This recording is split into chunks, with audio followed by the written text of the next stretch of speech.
মুক্ত জীবনে ফিরে এসেছেন।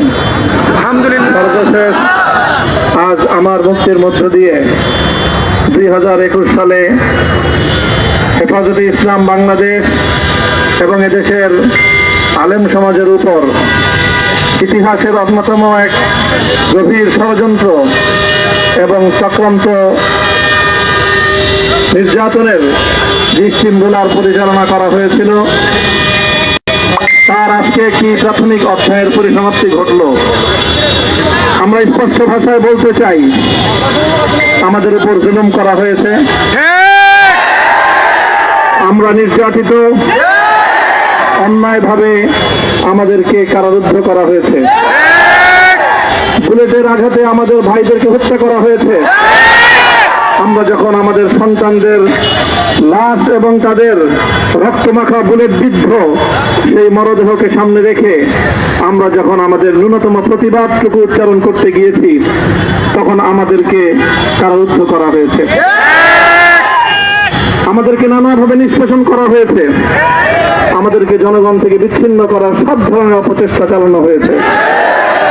আমি আজ এই মুহূর্তে আমার এই মুক্তি উপলক্ষে আমি বলতে চাই, আমাদের উপর জুলুম করা হয়েছে, এটাকে আমরা সহ্য করে নিলাম। আমাদের ভাইদেরকে হত্যা করা হয়েছে, সেটাও সহ্য করে নিলাম। আমরা আমার সন্তানের লাশ কাঁধে তুলে নিয়েছি, সেটাকেও আমি হাসি মুখে বরণ করে নিলাম। আমাদেরকে অপমান এবং লাঞ্ছনার সব ধরনের ষড়যন্ত্রের সম্মুখীন হতে হয়েছে, সেটাও আমরা হাসি মুখে বরণ করে নিয়েছি। কিন্তু আল্লাহর জমিনে আল্লাহ এবং তার রাসূলের কোন সম্মান এক মুহূর্তের জন্য আমরা বরদাস্ত করে নেব না। আমরা আমাদের সর্বোচ্চ ত্যাগ এবং কোরবানি স্বীকার করতে প্রস্তুত রয়েছি, জীবন দিতে প্রস্তুত রয়েছি। আল্লাহর জমিনে আল্লাহর দ্বীনের ঝান্ডা সমুন্নত করেই আমাদের যাত্রা থামবে ইনশাআল্লাহ। হয়তো শাহাদাত, নয়তো খেলাফত ইনশাআল্লাহ। আল্লাহর জমিনে খেলাফত প্রতিষ্ঠার যে আওয়াজ পৃথিবীর দিকে থেকে উচ্চারিত হচ্ছে, সে আওয়াজ বাংলার জমিনে খেলাফতের এই আন্দোলনকে চূড়ান্ত গন্তব্যে পৌঁছাবে ইনশাআল্লাহ। বাংলাদেশের আলেম সমাজ, হেফাজতে ইসলাম বাংলাদেশ সহ বাংলাদেশ খেলাফত মজলিস সহ সকল ভাতৃপ্রতিম সংগঠন, সকল ধর্মপ্রাণ, ইসলামপন্থী বিভিন্ন ছোটখাটো মতবিরোধ, মত পার্থক্যের ঊর্ধ্বে উঠে যারা এলাহি কালিমাতুল্লাহর এই এক বাণীতে বিশ্বাসী, আল্লাহর জমিনে আল্লাহর দ্বীন কায়েম করতে চাই, আমাদের তাআলাউ ইলা কালিমাতিন সাওয়াইন বাইনানা ওয়া বাইনাকুম এই এক মন্ত্রে উজ্জীবিত হয়ে আল্লাহর দ্বীনের ঝান্ডা সমুন্নত করবার এই আন্দোলন এবং সংগ্রামে আমি নিজেকে উৎসর্গ করার ঘোষণা করছি। এবং আমার সকল ভাইদেরকে, আমি সকল উলামায়ে কেরামকে এবং ধর্মপ্রাণ মুসলমানদেরকে, ইসলামী নেতৃত্বকে ঐক্যবদ্ধভাবে এই সংগ্রামের ঝান্ডা সমুন্নত করবার, ধারণ করবার আহ্বান জানাচ্ছি। এবং আপনাদের সকলকে আবার শুকরিয়া জ্ঞাপন করছি যে আজকে আপনারা এভাবে আমাকে উৎসাহিত করেছেন, উজ্জীবিত করেছেন। আল্লাহ পাক আপনাদের সকলকে উত্তম বিনিময় দান করুন। প্রিয় ভাইয়েরা,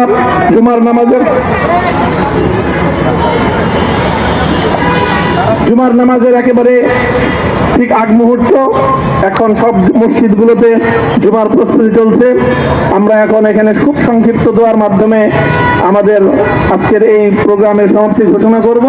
এরপরে ইনশাআল্লাহ প্রত্যেকে সুশৃঙ্খলভাবে যার যার জায়গা মতো বা আশেপাশের মসজিদগুলোতে গিয়ে আপনারা জুমার নামাজ আদায় করবেন। আমি আবারও বলছি, আমি আমার আলোচনার শুরুতে কোরআনে পাকের সেই আয়াতটুকু তেলাওয়াত করেছিলাম, হযরত ইউসুফ আলাইহিস সালাতু ওয়াস সালাম কারামুক্তি এবং প্রকৃত যারা অন্যায়কারী ছিল, সেই অন্যায়কারীদের স্বরূপ ওনার সামনে উন্মোচিত হয়ে যাওয়ার পর, জাতির সামনে তাদের স্বরূপ উন্মোচিত হয়ে যাওয়ার পর তিনি যে কথা বলেছিলেন, আমিও নবী ইউসুফ আলাইহিস সালাতু ওয়াস সালামের অনুসারী হিসাবে তার সুরে সুর মিলিয়ে, কণ্ঠে কণ্ঠ মিলিয়ে কথাই বলতে চাই, লা তাসরিবা আলাইকুমুল ইয়াউম। ব্যক্তিগত আক্রোশের প্রতিশোধ আমরা কারো কাছ থেকে গ্রহণ করব না। সকলকে আহ্বান জানাই, মাদ্রাসা, স্কুল, কলেজ, ভার্সিটি কোন শিক্ষা ব্যবস্থার ছাত্রদের মধ্যে বিভেদ করার নীতিতে মামুনুল হক বিশ্বাস করে না। আসো, স্কুলের ছাত্র আসো, আমার মাদ্রাসার ছাত্র পাশে দাঁড়াও, কলেজ থেকে আসো, ভার্সিটি থেকে আসো, তোমরা হাতে হাত মিলাও, ইনশাআল্লাহ দেশের স্বাধীনতা অক্ষুণ্ণ থাকবে। এদেশের ইসলাম এবং হাজার বছরের যে সাধনা সংগ্রাম, সেই সংগ্রাম বিজয়ী হবে ইনশাআল্লাহ। এই জনপদ ইসলাম এবং মুসলমানদের জন্য হাজার বছর ধরে এখানে কালেমার ঝান্ডা সমুন্নত করবার জন্য আমাদের পূর্বপুরুষরা যে সংগ্রাম করে গেছেন, সেই সংগ্রামকেই আমাদের কাঙ্ক্ষিত গন্তব্যে পৌঁছানোর জন্যই আমরণ এক সাধনায় আত্মনিয়োগ করতে হবে। সেই আহ্বান আমি সকলের প্রতি ব্যক্ত করছি। ও আখিরু দাওয়ানা আলহামদুলিল্লাহি রাব্বিল আলামিন। اللهم صل على محمد وعلى آل محمد كما صليت على إبراهيم وعلى آل إبراهيم إنك حميد مجيد. ربنا ظلمنا أنفسنا وإن لم تغفر لنا وترحمنا لنكونن من الخاسرين. ربنا آتنا في الدنيا حسنة وفي الآخرة حسنة وقنا عذاب النار. اللهم أحسن عاقبتنا في الأمور كلها وأجرنا من خزي الدنيا وعذاب الآخرة. اللهم آمين. يا الله ইখলাসের সাথে শুধুমাত্র আপনার সন্তুষ্টির উদ্দেশ্যে আপনার দ্বীনের ঝান্ডা সমুন্নত করবার জন্য হে আল্লাহ আমাদের বুকে আপনি সাহস দিন। হে আল্লাহ সাহস দিন, হিম্মত দান করুন। আল্লাহ আপনার নুসরতকে, আপনার সাহায্যকে আমাদের সামিলে হাল করে দিন। হে আল্লাহ আপনি আমাদেরকে সাহায্য করুন। আমরা সংখ্যায় কম, শক্তিতে দুর্বল। হে আল্লাহ সর্বদিক থেকে আমরা অপ্রতুল, কিন্তু আপনার সাহায্য সাথে থাকলে আল্লাহ পৃথিবীর কোন শক্তি আমাদেরকে রুদ্ধ করতে পারবে না, পরাস্ত করতে পারবে না। হে আল্লাহ আমরা আপনার সাহায্য চাই।